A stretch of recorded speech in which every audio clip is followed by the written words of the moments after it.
Hi, my name is Ahmad Hejasebazzi, and in our study, we introduced a new method for phylogenetic support estimation. So I'm going to start with the background and motivation for this study. In 1985, Felsenstein introduced the Bootstrap method on phylogenies to place support estimates on the non-leaf edges of the phylogenies. So the Bootstrap method, resampling method, it's a non-parametric method, but it has a strong assumption that the sites in an MSA are independent and identically distributed. So a lot of biological processes violate this assumption, such as genetic recombination and insertion deletion events. They introduce dependence between sites in an alignment. So in order to resolve this issue, we introduced RAWR, which is a non-parametric resampling method. It extends the standard Bootstrap method along with the heads or tails method of Landon and Grohl, thus producing resampled sequences that satisfy the neighbor preservation property. Where neighboring bases in the original unaligned sequences, they remain neighboring bases in the resampled sequences. The heads or tails method, it satisfies the neighbor preservation property, but it's only restricted to 2 replicates, while RAWR lacks this constraint. So in our RAWR resampling algorithm, we have as input MSA E.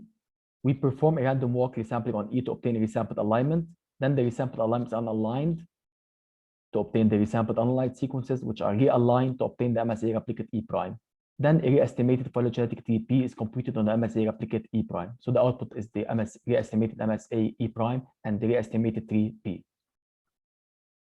RAWR algorithm, it chooses an initial site in the MSA at random and as well selects a walk direction at random, left or right. It proceeds with the random walk with the reverse probability gamma, and gamma is equal to 1 when the first or last site in the alignment is reached.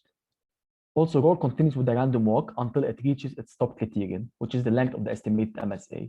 Now, as I said above, heads or tails method is restricted to only 2 replicates, but combining it with the standard Bootstrap method and a resampling reverse probability equates to a random walk. Also, reversal rates in a random walk allow for more replicates to be resampled than if there's no reversal rates. So this improves performance. However, a high reversal probability, this would result in a high resampling bias. So in our pipeline, the RAWR approach is given an input, a set of unaligned sequences S, and it computes an estimated MSA on this set S and a corresponding phylogenetic tree. Then the method uses the RAWR resampling algorithm to produce an MSA replicate from the original estimated MSA. Now we can use some other resampling algorithm, but in our approach, we use the RAWR resampling algorithm. The NMSA replicates are unaligned and realigned again. So they are unaligned and realigned again. And then N phylogenetic trees corresponding to the NMSA replicates are computed. Finally, each non-leaf branch of the original estimated tree are given support estimates as the fraction of the N re-estimated trees that include that non-leaf branch. So to test our method against state-of-the-art methods, we conducted a simulation and empirical study. So in our simulation study, we simulated model trees according to the birth-death process, and we simulated sequence evolution using the GTR model.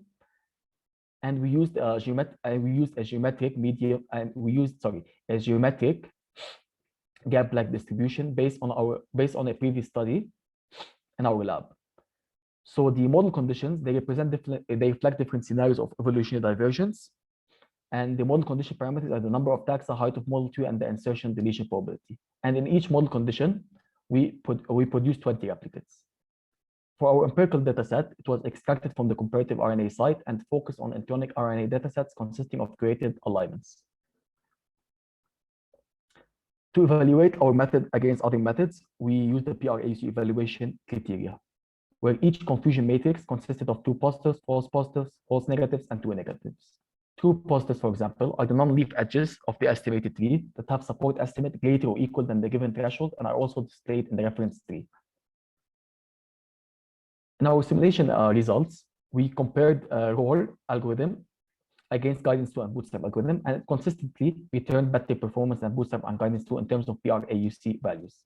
Also, RAWR improvement over Bootstrap was statistically significant. The same applies for the empirical dataset, where RAWR outperformed guidance 2 and Bootstrap. We also reanalyzed Lamichanet et al. Genomic sequence dataset of Darwin's finches.